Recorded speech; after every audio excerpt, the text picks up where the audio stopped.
Now, on the confession, as you talked about, something really interesting the district attorney told us is that they considered making a part of the plea agreement that Christopher Watts would have to confess more about what happened that night. The district attorney told us that Shanann's family didn't think he would take that deal. We also learned much more about what prosecutors believe happened that night. You answered a lot of questions today, but we still don't know the question of why. How did this happen? How do you answer that question when you're the person who knows more than anybody? I don't think I can answer that question, and that's what I really wanted to emphasize to Judge Kopkow. The inexplicable nature of what he did is you can't understand it.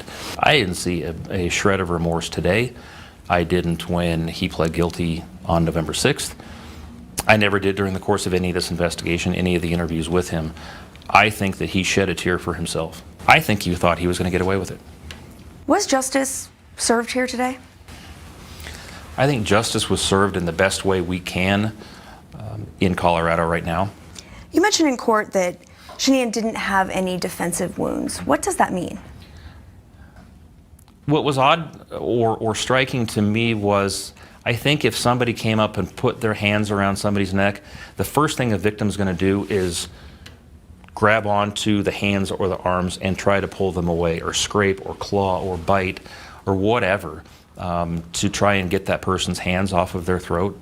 There wasn't anything like that in Shanann, and so that obviously caused us to think, was she sleeping? His statement to investigators was, they were very clearly, obviously dead, so I decided to dispose of their bodies. You didn't call 911, you didn't try CPR, you didn't even check on them to see if they were breathing. When you hear that, you're thinking, this just doesn't add up.